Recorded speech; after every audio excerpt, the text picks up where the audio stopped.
This box definitely gives me some Zeos vibes.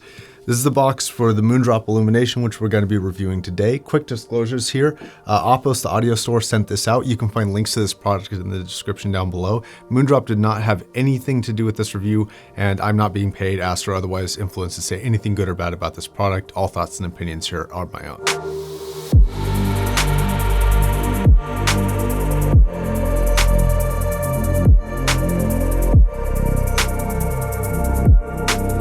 My thoughts and opinions on this are pretty simple. Let's start with the design.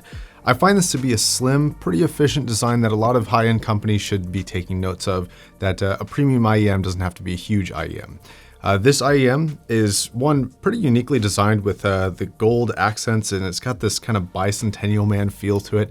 It's really strange, but what is notable is that this is sort of a jewelry-ish looking IEM, but it fits really well, and it doesn't have this heavy weight or obtrusive and kind of inconvenient and uncomfortable edges to it.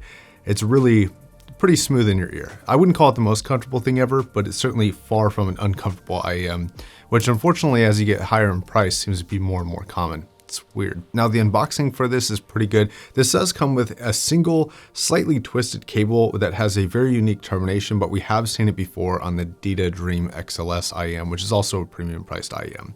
And that has a termination that switches from a 3.5 millimeter unbalanced to either a 4.4 or a 2.5 millimeter balanced cable, and it just clips right in and you're good to go with whatever amp you choose to use. Now the rest of this cable itself is pretty average. I've actually been using just a standard 2-pin cable that I bought off of Amazon because I don't like the kind of set ear hooks on most cables. Now internally this thing has a single dynamic driver. Now historically I'm a huge fan of dynamic drivers in IEMs. I feel like they have a lot of upsides and don't suffer from a lot of the inherent downsides that other options like electrostatics or balanced armature drivers can sometimes face. Even planar drivers have their own downsides in IEMs. Now that being said, typically with dynamic driver IEMs, I find that you really want to amplify them, and that is no different than in this. You really want to put this thing on an amplifier. This thing sounds pretty meh to me, yeah, I mean, it's fine, it'll get the job done, but if you just plug this into your phone or laptop, I kind of think it has pretty medium performance, and it doesn't sound like an $800 IEM out of your phone or your laptop. There are other IEMs that do sound really good off of phones or laptops, but I would just recommend calculating some sort of amplifier, a really clean amplifier, into your equation if you're purchasing this. Now going from a phone to an amplifier did have a couple key differences, mostly in the bass dynamics and just dynamics as a whole. And I found that you didn't really get a whole lot of dynamic range when you were on a phone, and everything sounded kind of compressed, and things liven up as you get better and better amplifiers. So it does scale pretty well up to a point. I've been using a topping 890 to judge this IEM on. Now bass has excellent speed, and initial punchiness is really, really good. I do find that on sustained notes, this is a little bit under what I would consider my personal fun factor to be. This isn't a lean IEM, but I also wouldn't call it like a bone deep bassy IEM. It just kind of performs relatively average for this price range. I think if you really want a bassy experience for about this cost, I would look at probably like a Shure SE846. You're gonna get much better bass out of that, but you're not gonna have some of the benefits that this has over the 846, like something like soundstaging, for example. This is pretty good for that. Now, even though the bass quantity isn't super top notch, I do find the quality of the bass response to be very good and certainly holds up to my standard for what a dynamic IEM should be. Now, bass layering is also one of those factors, and I think the bass layering is pretty excellent with dual or even triple layered bass response, where you have 3 different kind of ranges of bass playing all at the same time. A good test for this, for example, would be Creeper from the Acid.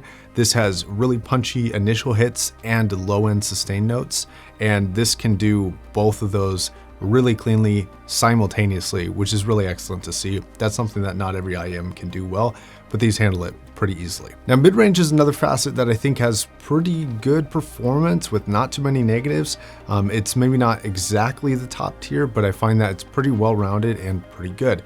Especially when it comes to the vocal performance, I find that vocals are a lot better on this IEM than some of the instruments are. Even though instruments aren't bad, I think that its bread and butter is kind of the vocal performance. It's surprisingly solid and surprisingly uncompromised, and this doesn't fall for some unfortunate traits that a lot of IEMs have, like a little bit of extra presence and extra heat in the upper registries of vocals. This doesn't have that at all, nor does it sound totally muted. It actually sounds detailed and clear, but not overkill and not overly sharpened, but also not veiled. So it's got this mid-range balance down really, really well. I think if I were to compare this though to some other IEMs, I would say that the one thing that the vocals lack is they don't grip me as much as I really want them to. They don't make me kind of go, whoa, there's the voice. It's just kind of like, okay, yeah, this is really, really good, but it's not attention grabbing like I know some other IEMs can be. But I do think from a more technical standpoint, this is still pretty impressive. And I think the vocal forwardness and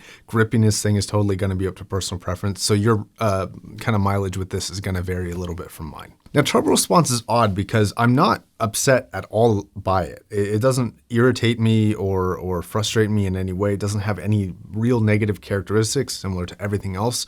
But I also find it to be relatively uncharacteristic as a whole. In fact, the only real characteristic that I really draw from this as being unique or special at this price point is the shimmer and shine from metallic instruments. This does particularly well. So if you're listening to, a lot of orchestra, all those strings have a pretty magical and really sweet but very detailed top end. But I do find the details in some other categories and from other instruments and other frequency ranges to be a little bit lackluster. So this kind of balances out for pros and cons while not being to the extreme of either end. And I feel the same way about soundstage here and kind of the rest of this IEM. And this is going to sort of lead me into the conclusion. The soundstaging is pretty good. It's more of a pill shape than a complete sphere.